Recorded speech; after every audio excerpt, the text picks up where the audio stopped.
Many people are aware the Victorian Maritime Center owns two historic vessels. One is the ex-Royal Australian Navy submarine, Atama. HMAS Atama was an Oberon-class submarine of the Royal Australian Navy. Built in Scotland, the submarine was the latest of the class to enter service when commissioned to the Royal Australian Navy in 1978.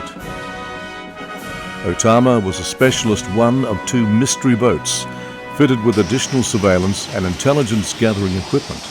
Atama was routinely deployed on classified operations, on coastal surveillance and more. Today, the VMC is preparing to bring Atama ashore so the public can experience life aboard a very stealth craft.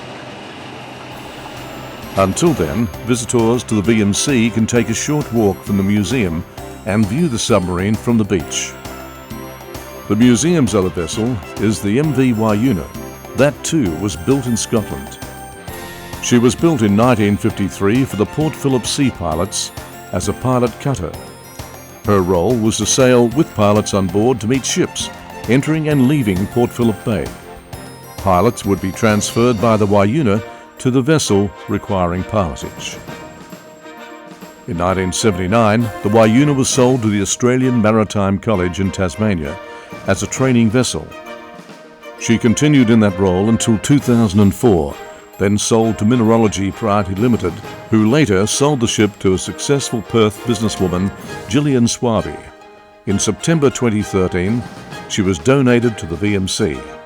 Handing over the Whyuna tonight was extremely important to me because I really feel she's going back to where she truly should be. She's going back to her home and she'll be coming back to Melbourne, and that's actually where she belongs. After 18 months of restoration, the vessel is still in Tasmania, awaiting a berth in Melbourne. For more information on the vessels, check out our website and YouTube channel. You can also follow the VMC on their Facebook presence and podcast channel. What most people are unaware of is that the VMC also has an incredible museum. The collection of artifacts, models and paraphernalia has been sourced, collected and donated over the last near 20 years.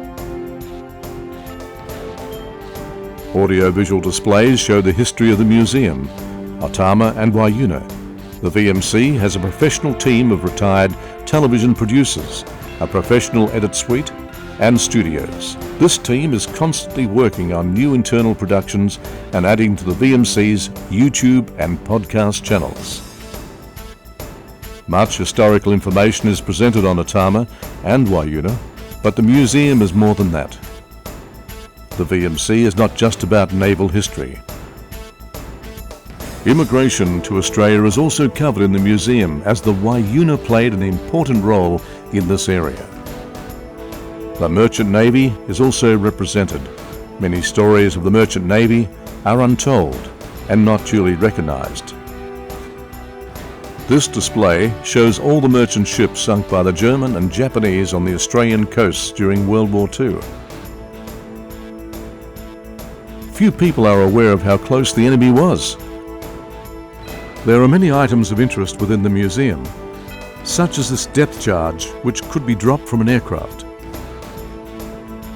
This underwater mine represents a time when the Ford Motor Car Company stopped making vehicles and went into creating war materials. Set in a lovely natural bushland surrounding are two 40mm Bofor guns that have been fully restored and an old whaler boat waiting restoration. A samurai sword. This has an incredible history. When you visit, ask a volunteer. Those scrubbers are working all the time. That's right, yeah. Scrubbing the CO out of the air. Right. Those candles there, they fire them off, Volunteers are always there to answer questions. Between them, they have a wealth of knowledge.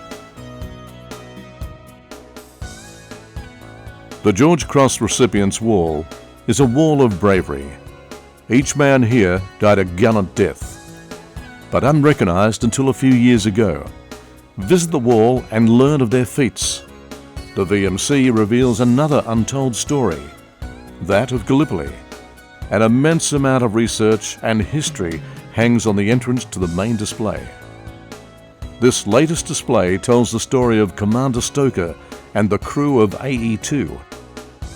The VMC's museum in itself is an untold story, and anyone interested in anything maritime should come and visit us. We are open every Saturday and Sunday from 10 a.m. to 3 p.m.